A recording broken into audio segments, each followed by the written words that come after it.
네, 오늘 저희가 함께 들여다볼 자료는요, 바로 소아 비만에 관한 내용입니다. 네. 보내주신 자료들을 보니까 이게 최근 10년 새 소아 청소년 비만율이 거의 뭐 2배로 늘었다고 하고 네, 맞습니다. 심지어 측정 연령대에선 미국보다도 높다는 좀 충격적인 이야기도 있더라고요. 네, 그렇죠. 심각한 수준입니다. 이게 그냥 뭐 어릴 땐 통통할 수도 있지 이렇게 넘길 문제는 아닌 것 같다는 생각이 들었어요. 맞아요. 왜 이렇게 심각해진 건지, 그리고 어릴 때 찐 살은 왜 빼기가 더 어렵다고들 하는지 한번 좀 깊이 들어가 보죠. 네, 좋습니다. 자료에서 제가 가장 먼저 좀 눈에 띄었던 건요.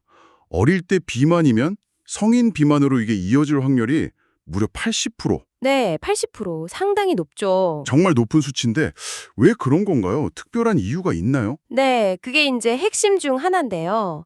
성인의 경우는 보통 살이 찌면 기존에 있던 지방세포의 크기가 이렇게 커지는 경향이 강하거든요. 아, 크기가요? 네.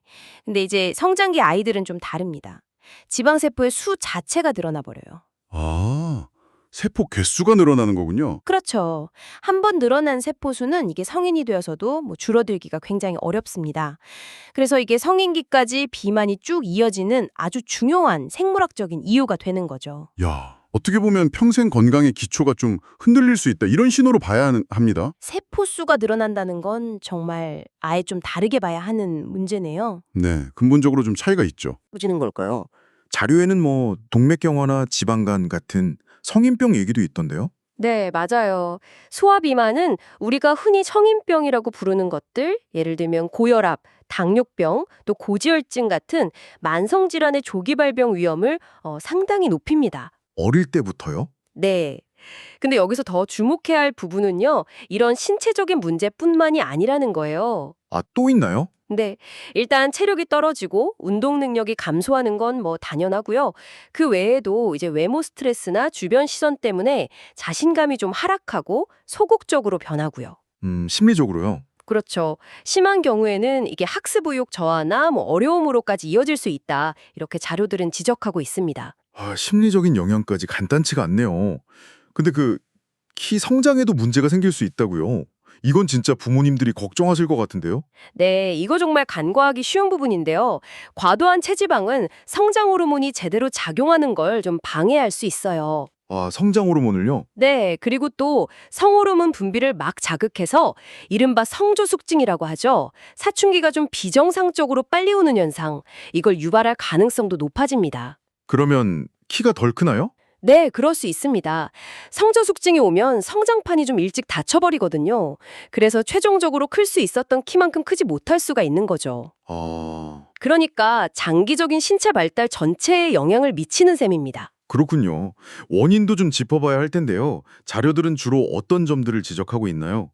역시 뭐 식습관, 활동량 부족 이런 얘기가 많겠죠. 네, 예상하시는 대로입니다.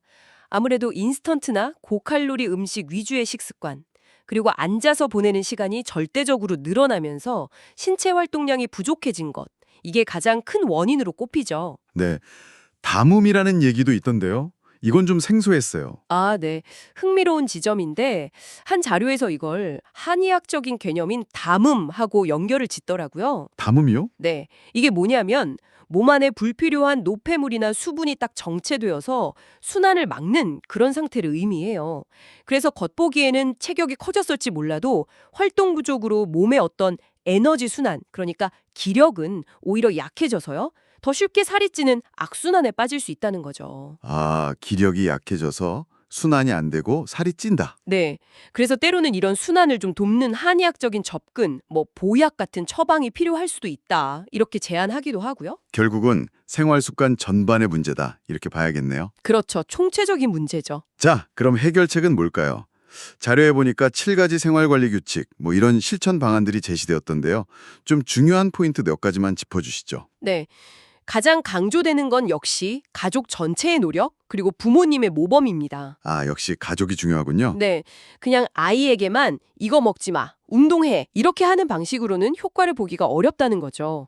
구체적으로는 일단 규칙적인 식사 시간을 딱 지키는 것, 그리고 꼭꼭 씹어서 천천히 먹는 습관, 네네. 그리고 충분한 수면, 특히 밤에 잠을 잘 자는 게 중요하고요. TV나 스마트폰 사용 시간은 좀 줄이고 대신 유산소 운동 시간을 늘리는 거. 유산소 운동. 네. 그리고 가공식품이나 단 음료는 좀 피하는 것. 이런 것들이 제시됩니다.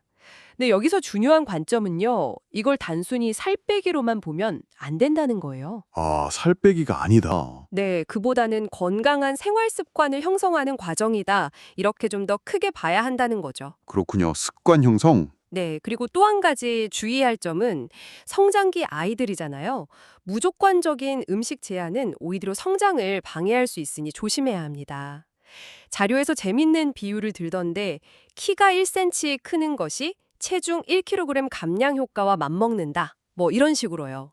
아, 네네, 봤어요. 그러니까 성장과 체중 관리, 이 두 가지 목표 사이에서 좀 균형점을 찾는 지혜가 필요하다는 겁니다.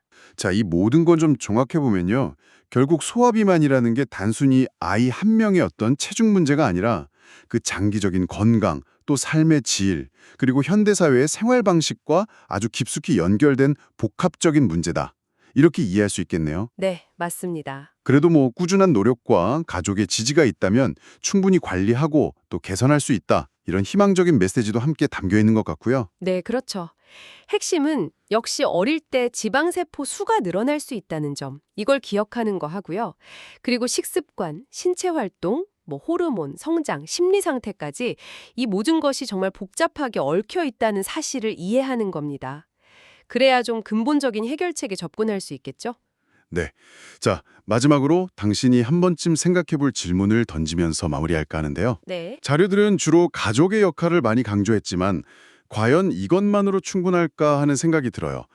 우리 사회, 예를 들면 학교 급식 환경이라든지 아니면 체육 활동 환경 혹은 뭐 지역사회의 프로그램들 이런 것들이 아이들이 좀 더 건강한 선택을 하고 더 활동적인 생활을 할 수 있도록 어떤 역할을 더 해줄 수 있을까요? 좋은 질문이네요. 개인의 노력을 넘어서서 좀 더 넓은 시스템 차원의 고민도 필요해 보입니다.